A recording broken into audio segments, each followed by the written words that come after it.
Educação à distância, mudando realidades.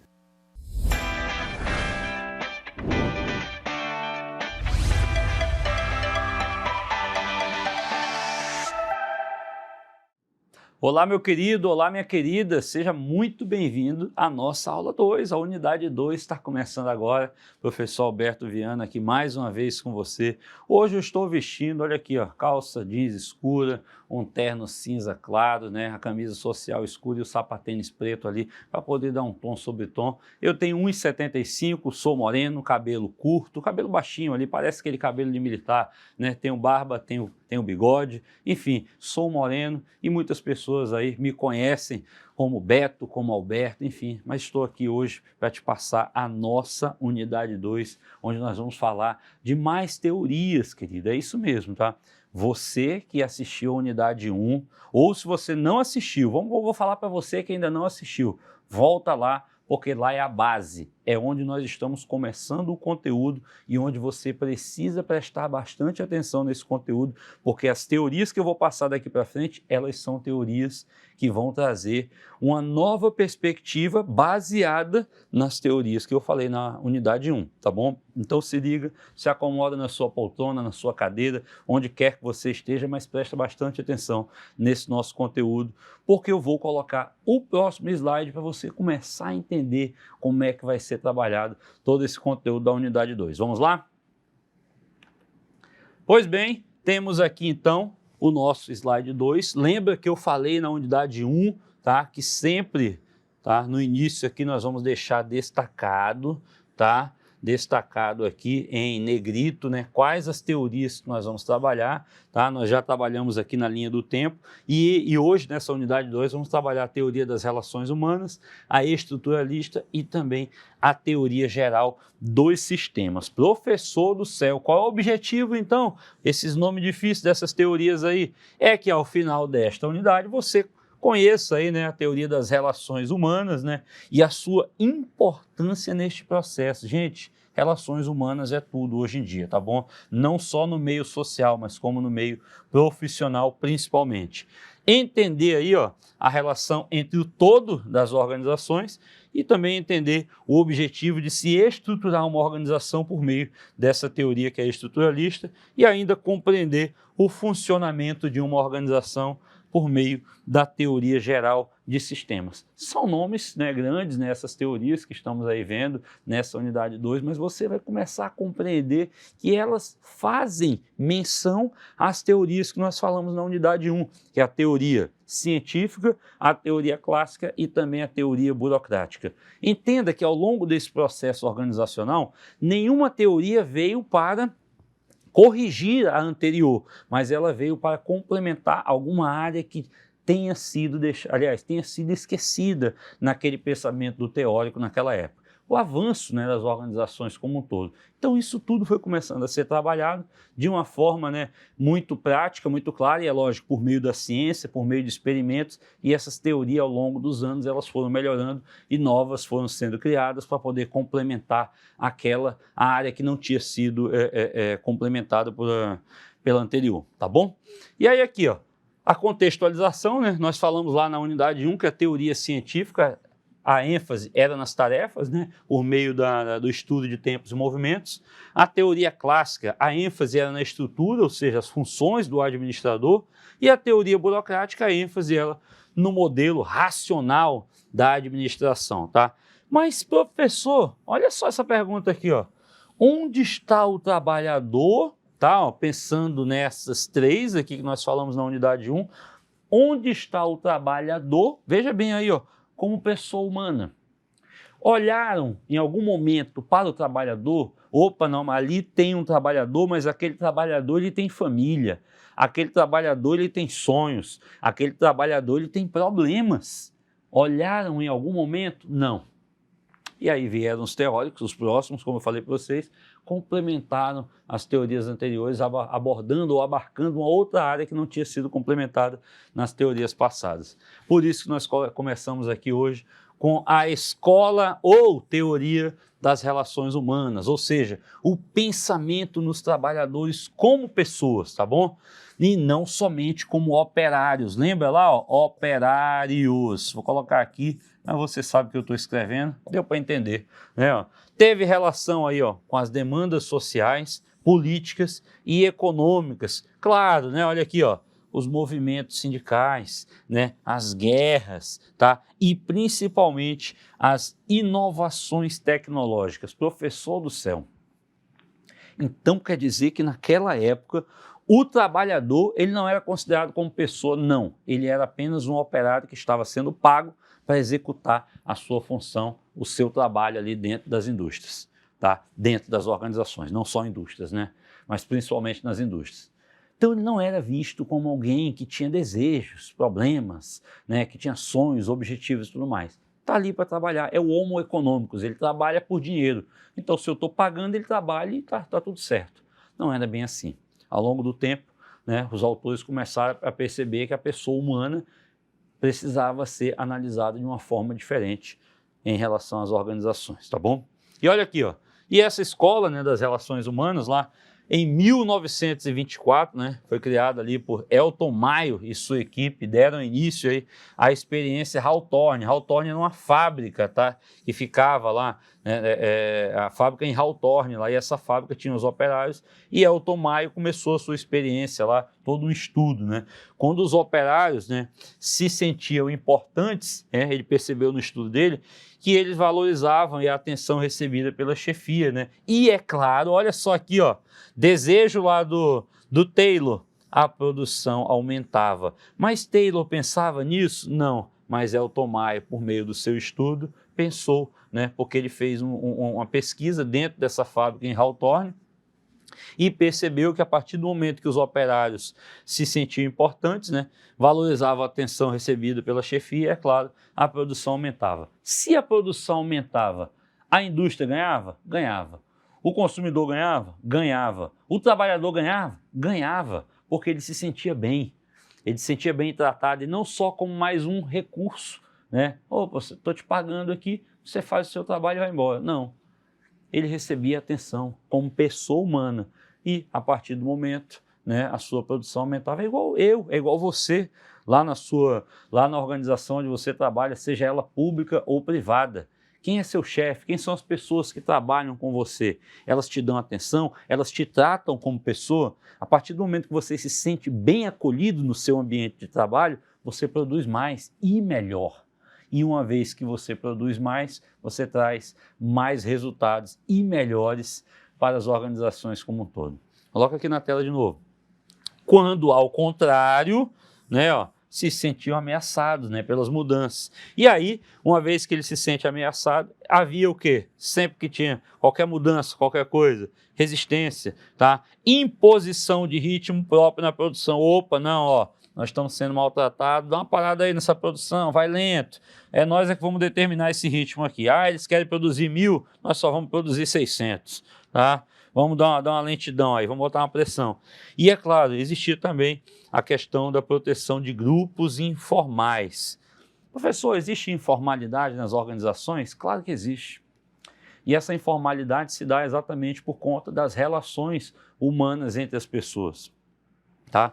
Pessoas se comunicam com outras pessoas, né, que se transformam ali em amigos ou grupos informais que muitas vezes são super importantes ou para o sucesso ou para o fracasso de uma organização. E eu não estou falando só privada, não, pública também, tá bom? Por que pública também? Porque se os servidores, vamos colocar como servidor, eu sou um servidor público, estou aqui servindo, né, a população como um todo, sou pago para isso. Digamos que eu queira dar minha aula aqui de qualquer forma. Ah, mas eu vim dar minha aula, mas eu dei de qualquer jeito. O ensino para você que está me assistindo foi ruim, o aprendizado foi péssimo e o resultado vai ser péssimo também. Onde você estudou? Lá no Instituto Federal de Rondônia, professor de disciplina foi o professor Alberto, né? Se eu fosse maltratado nessa organização, eu poderia dar a resposta dessa forma. Vou gravar de qualquer jeito. Vou lá de camisa de time, vou lá de sapato sujo, vou de qualquer jeito, estou nem aí. Vou gravar de qualquer jeito e vou fazer o meu trabalho. Estou fazendo o meu trabalho? Estou, mas mal feito. É exatamente isso que acontecia nas organizações quando os trabalhadores se sentiam ameaçados. Havia resistência, imposição de ritmo próprio e, é claro, a proteção de grupos informais. E eu poderia influenciar outros colegas, professores ou servidores técnicos, tá, a seguir o meu ritmo. Gente, o negócio está ruim aí, né? Eu poderia influenciar eles a também serem ruins e o serviço, a qualidade do ensino aqui cairia muito e poderia, quem sabe, até fechar, né? Pode acontecer, gente. Tá? Isso pode acontecer. Os grupos informais são muito importantes para a organização e eles são bons tanto para o sucesso quanto também para o fracasso. Então, comece a analisar essa situação, tá bom? A teoria das relações humanas, ela tratou muito disso e passou a perceber, tá bom? Olha aqui, a partir dos estudos lá de Maio, Elton Maio, né, surgiu então estudos voltados ao quê? A motivação, a liderança, a coesão grupal e seus efeitos sobre o trabalho. E Maslow, né, Maslow, que é outro autor, grava bem aí, tem no seu material de apoio, psicólogo, né, desenvolveu estudos sobre potencial de desenvolvimento e bem-estar humano. Ele classificou as necessidades humanas divididas numa pirâmide hierárquica, tá? Das necessidades humanas. Vamos ver essa pirâmide aqui agora. Olha só aí, Abraham Maslow, tá? Mais conhecido aí como a pirâmide de Maslow. Deixa eu colocar aqui. Pirâmide de Maslow, tá? Dentro da teoria da escola das relações humanas, tá? Ele criou essa pirâmide hierárquica aqui, onde ele acreditava que as pessoas, né, o ser humano, ele tinha necessidades. E ele só conseguiria subir para um nível hierárquico maior quando ele tivesse essas necessidades supridas no inferior, ou seja, necessidades fisiológicas, né? Ou seja, ele precisava respirar, né? Precisamos de comida para viver, de água, de sexo, de sono, homeostase, excreção. Maslow acreditava que nós tínhamos essa necessidade. Para sobreviver, é primordial que nós tenhamos primeiramente cumprido, tá? Ou completado todas essas necessidades. Uma vez que essas necessidades super básicas, tá? Que estão na base da pirâmide lá, estivessem supridas, eu conseguiria subir para o grau superior da pirâmide, que é o quê? A segurança, né? Ou seja, segurança do corpo, tá? Do emprego, né? Você precisa do emprego para poder sobreviver, poder comer, de recursos, tá? Moralidade, tá? De família, você precisa ter família, você precisa ter saúde, né?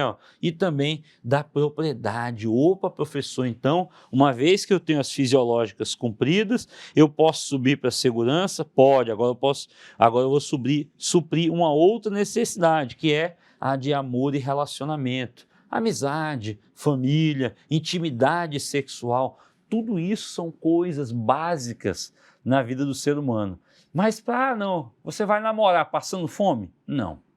Né? Você primeiro precisa suprir uma necessidade básica lá, que é comida. Né? Tá lá embaixo. E Maslow acreditava nisso, tá? Quando ele criou a sua pirâmide hierárquica, tá bom? Olha aqui, uma vez supridas essas, subimos aí mais um degrau dessa pirâmide, que era a estima, né? Ou seja, você já está um pouco mais completo, né? Autoconfiante, tá? Conquistas, né? Respeito dos outros, né? Respeito aos outros. E, por fim, a realização pessoal, né? Na qual você tinha ali a moralidade, a criatividade, espontaneidade. Você conseguiria já resolver problemas, né? A ausência total de preconceito e, é claro, a aceitação dos fatos. A teoria também dizia o seguinte, que, lógico, para poder chegar num grau hierárquico superior, você tinha que suprir essa, mas se ao longo dessa subida na pirâmide você percebesse que estava faltando algum, você poderia voltar novamente para poder suprir essa necessidade. Digamos que você chegou no topo da pirâmide, está lá no topo da pirâmide, sendo respeitado, já é uma pessoa que tem uma moral, uma estima totalmente elevada, já se sente autorrealizado. Autorrealização não quer dizer riqueza não, tá, gente? É autorrealização de si como pessoa, tá? Você se sente autorrealizado, mas você está passando por uma dificuldade, está passando fome.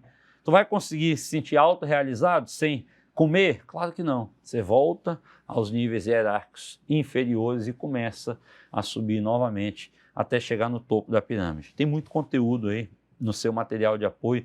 E se você colocar isso aqui na nossa biblioteca virtual do SWAP, você vai achar muito conteúdo sobre ele. Leia, porque é super importante, tá bom? Principalmente para essa teoria da escola das relações humanas, tá ok? Vamos para a próxima aqui, ó. Ainda, Herzberg criou a teoria dos dois fatores e Douglas MacGregor a teoria X e Y. Que aí, professor, agora nós vamos falar sobre matemática? Claro que não, filho. Teoria X e Y. A motivação não estava relacionada somente com a parte eficiente de uma organização, tá? E a abordagem humanística da administração era necessária. Vamos entender aqui, ó. A organização... Opa, perdão. Passei para o próximo aqui, ó. Vamos entender, ó. Ele criou a teoria dos dois fatores, né, ó. Herzberg criou a teoria dos dois fatores e Douglas MacGregor a teoria X e Y. Você vai ver aí no seu material, está muito bem diferenciada aí qual é essa teoria X e Y, que ela trata da seguinte forma. O homem, né, para poder trabalhar, precisa receber. Ou seja, o homem, por natureza, ele é preguiçoso, tá?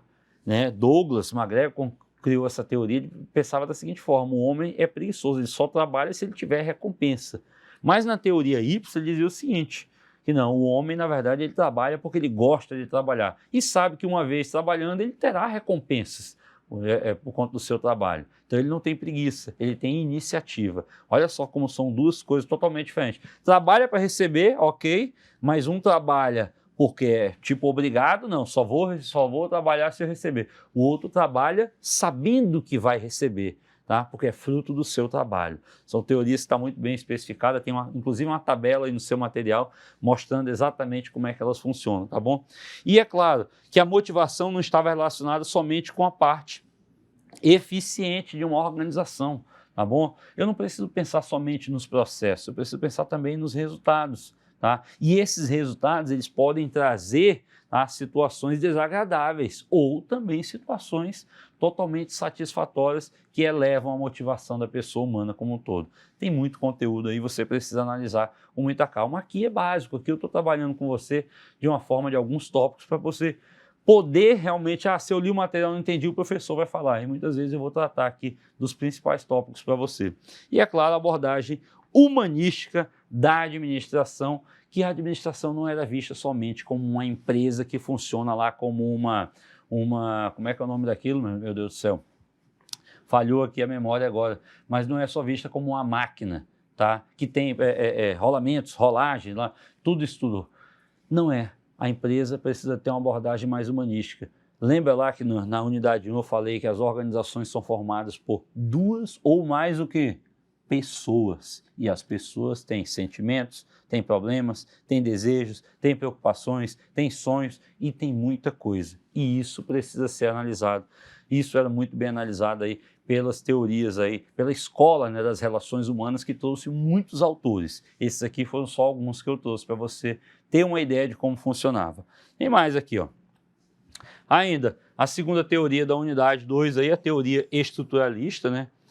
Que trata a organização como unidade social complexa. Meu Deus, professor, é complexa? É, tá? Os aspectos considerados pela escola de relações humanas não são considerados pela escola burocrática e vice-versa. Professor, você está falando da teoria de Weber aí? Teoria burocrática, mais uma vez? É. Olha só isso aqui, bota aqui na tela de novo, ó. Os aspectos considerados pela escola de relações humanas não são considerados pela escola burocrática. Por quê? Lembra lá que na teoria de Weber, a teoria da burocracia, ela tratava a organização como unidade formal. E uma vez que ela trabalha essa parte formal, ela não olha ali, ó, a escola das relações humanas não olhava ali, ó, considerados a escola burocrática, tá? Como algo voltado para a pessoa humana. Por quê?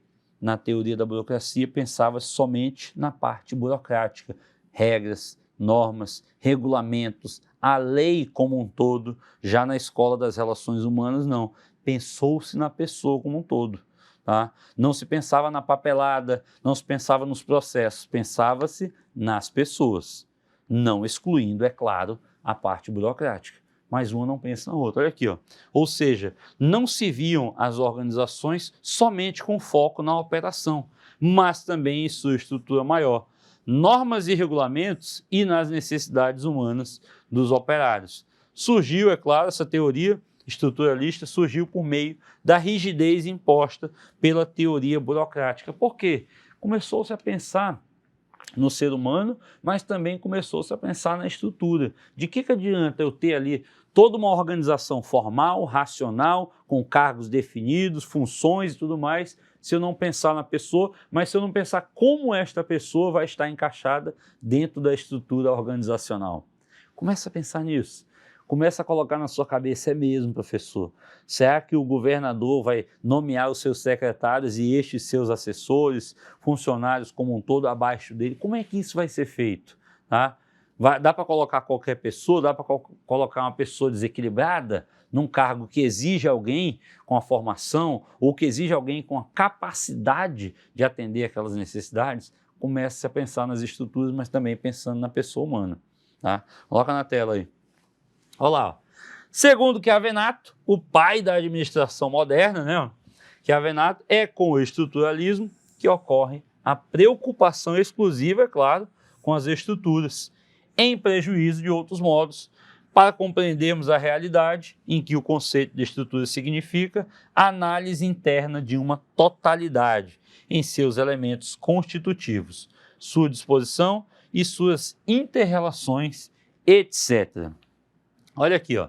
Mota e Vasconcelos, lá em 2005, afirmam que para sobreviver na sociedade das organizações, o homem organizacional deve possuir as seguintes características, quais sejam?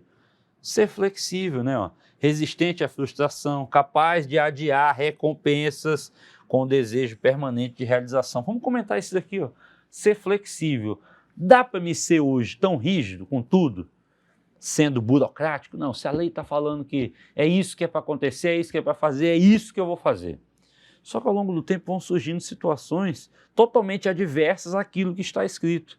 E se eu não for flexível, eu vou deixar as coisas passarem, ou eu vou perder a oportunidade de criar algo melhor, tá? Ou de atender alguém da melhor forma, ou até de mudar o sistema como um todo. Então é necessária a flexibilidade. E a teoria estruturalista começou a pensar em tudo isso. Olha aqui mais, ó. Ter participação simultânea em vários sistemas sociais e também variação de papéis sociais, está habilitado a mudanças rápidas, gente. Presta bem atenção nisso daí, ó. Você que está aí na sua cadeirinha, poltrona e contínuos, mudança rápida, tá? Eu preciso estar habilitado. Ser um homem político que age estrategicamente para atingir suas metas e objetivos organizacionais. Como assim, professor, ser político? É para mim ser político, aquele cara que sai apertando a mão de todo mundo? Não, não é isso daqui não. Quando fala assim, em ser político, é ser flexível a determinadas situações. Quando fala em ser político, é você estar aberto e antenado ao mundo que está ao seu redor para verificar o que está acontecendo e o que você pode fazer para ajudar, né, a partir do momento que você tem uma função específica para isso. Ser político é você estar antenado, é estar ligado em tudo aquilo que está acontecendo e, opa, eu consigo ajudar nessa esfera, nesta outra, nesta e naquela, tá bom? Não é ser político, o cara é o governador, o vereador, o deputado, não, não é isso, tá? É você estar no meio de todos pensando no bem comum, tá bom? Olha aqui. E ainda, de uma forma simplificada, né, essa teoria estruturalista ela apresenta a ideia de interdependência das partes, tá? O todo é maior que a soma das partes, tá bom? E as partes só possuem características próprias em decorrência do todo. Sai um Szinho aqui a mais, tá bom? Por fim, a teoria estruturalista também estava com seu foco na abordagem de organização formal, pensando, é claro, na teoria de Weber. A teoria burocrática ela é vigente até hoje nas organizações, tá? Ela também é focada no tipo de abordagem comum de se ver, tanto no privado quanto no público, tá bom? E por mais importantes que sejam os processos, o que importa é o quê? A organização. Eu estou tratando de uma estrutura, tá? E a estrutura é de um todo. Lembra lá que eu fiz a pirâmide, né? E aí eu coloco aqui os seus graus hierárquicos. A partir do momento que eu tenho o pensamento voltado para a estrutura como um todo, eu estou pensando na organização e nos resultados que ela trará por meio de todas as atividades sendo executadas dentro dela, tá? Mas sem esquecer da parte burocrática, sem esquecer das pessoas que estão trabalhando, dos seus problemas, desejos, enfim, tudo aquilo que está envolvido. É o todo, tá bom? Vamos falar então na teoria geral dos sistemas, tá? Essa teoria que também é muito importante aí para o conteúdo, tá? Eu trouxe aqui como analogia, tá bom? O corpo humano. Professor, o que o corpo humano tem a ver com as organizações? As organizações são compostas por pessoas, não é verdade? Uma vez que elas são compostas por pessoas, você tem ali vários órgãos trabalhando em conjunto, voltados para um objetivo comum. Qual o objetivo do nosso corpo humano? Funcionar da melhor forma possível, não é verdade? É ter um corpo saudável, é ter um corpo que funcione sem dores, tá? Sem problemas, tá? Essa é a função desta organização corpo humano. E eu tenho aqui vários membros, vários órgãos que funcionam de forma interdependente, tá? Que estão interrelacionados entre si. E às vezes, se um parar, causa um prejuízo em toda a organização, ou no caso da analogia aqui, em todo o corpo, tá bom? Dá uma olhada aqui, ó. Eu coloquei essa imagem aqui, ó, que traz alguns órgãos aqui, como a tireoide, né, o timo, né, o fígado, o estômago, o pâncreas, né, pulmões, rim, né, o sistema excretor como um todo, o sistema reprodutor, né, e tantos outros que estão aqui, ó, no nosso corpo humano. E tudo isso aqui se trabalha em forma de quê? De um sistema como um todo. O nosso corpo humano, ele é um sistema que tem várias funções. Cada órgão, cada membro tem uma função específica. Assim também funciona nas organizações, tá? E essa teoria, ela faz essa analogia com o corpo humano para você entender o seguinte: ninguém trabalha sozinho. Uma organização é formada por quem? 2 ou mais pessoas que estão em busca de um objetivo comum para atender uma necessidade específica. Lembra lá da unidade 1? Falei muito isso. Olha só que maravilha. Vamos passar aqui, ó. Olha só, foi desenvolvido então pelo biólogo Ludwig von Bertalanffy, eu acho que é assim que se pronuncia, na década lá de 60. Ele tinha o objetivo de compreender o funcionamento dos organismos vivos, por isso que eu coloquei a analogia do corpo humano, tá? Coincidência ou não, a organização funciona como se fosse o corpo de qualquer ser vivo. Afinal, a organização é um ser vivo. Esse sistema, ó, ele pode ser definido como um conjunto de elementos interdependentes que interagem com, olha só aqui, gente, objetivos comuns, ó, formando um todo. O corpo humano não trabalha sozinho, tem vários órgãos trabalhando dentro dele, tá bom? E onde cada um desses elementos componentes se comporta como um sistema, cujo resultado é maior do que o resultado que as unidades poderiam ter se funcionasse interdependentemente, tá bom? Qualquer conjunto, então, pode ser considerado um sistema, desde que as relações entre as partes e o comportamento do todo sejam foco de atenção. Isso aqui é um sistema. Deixa eu ver como é que está o próximo aqui. É isso mesmo. Como eu falei para você, que eu falaria da questão do sistema aberto e sistema fechado. Antes de eu falar especificamente do sistema aberto, eu quero que você entenda o seguinte. A partir do momento que você está ali saudável, hoje eu estou saudável, mas surge uma situação inesperada, de uma pandemia, de um vírus. Essa situação, ela é interna ou é externa? É externa. E tudo aquilo que é externo e impacta no teu funcionamento ou no funcionamento do teu corpo humano, nós estamos querendo dizer que nós estamos falando de um sistema aberto. É a mesma coisa as organizações que têm sistemas abertos. Vamos entender aqui melhor. Olha só, apresenta inter-relação com todos os envolvidos nos mais diversos processos, tá? Na administração pública, por exemplo, ó, cidadãos e demais órgãos, além dos fornecedores e prestadores de serviços e as organizações. E na administração privada, clientes, fornecedores e concorrentes. Professor, então, quer dizer que todo esse pessoal, seja no público, seja no privado, interfere na organização? Sim. É o cidadão que está sendo atendido pelo serviço público. E uma vez que ele está sendo mal atendido e está reclamando, a administração pública precisa agir para atender a necessidade desse cidadão. Ah, mas é o consumidor lá do supermercado, da loja lá do seu José, está reclamando do atendimento. Então, a loja precisa treinar os funcionários para melhorar o atendimento. Ah, mas o comprador daquela empresa lá, ó, empresa privada, ele é um cara super chato, tudo mais. Opa, fornecedor, ele pode reclamar. Então aí eu te digo uma coisa, interfere ou não interfere? Se interfere, tá? Órgãos externos, pessoas, processos como um todo, se interfere dentro da organização, sistema aberto. E o sistema fechado não vai interferir, é claro. Olha só aqui, ó. Segundo Teixeira, o funcionamento do sistema organizacional está baseado num processo dinâmico que transforma insumos, tá? Ou seja, recursos, em produtos ou serviços e que influencia e é influenciado pelo seu meio externo, tá bom? Olha a organização como um sistema aberto aqui, ó. Os insumos, né, ou seja, as pessoas ou os recursos como um todo, passam ali pelo processo da administração e saem como produtos, né, ou serviços, tá bom? Aqui eu tenho a organização e seu sistema, e esse sistema ele é influenciado pelo ambiente externo. Como assim, professor? O clima interfere na minha empresa? Sim. Privada e pública? Sim. Tá? Se tiver frio, vai ter empresa pública, por exemplo, que vai chegar um momento que, opa, para que eu vou atender se eu não tenho demanda para isso? Calor, se chove demais, né? Eu tenho trabalho em determinadas épocas? Sim, não, depende, tá bom? A política interfere? Interfere. A economia interfere? Sim. O mercado externo interfere? Sim. Tanto na administração pública quanto na privada.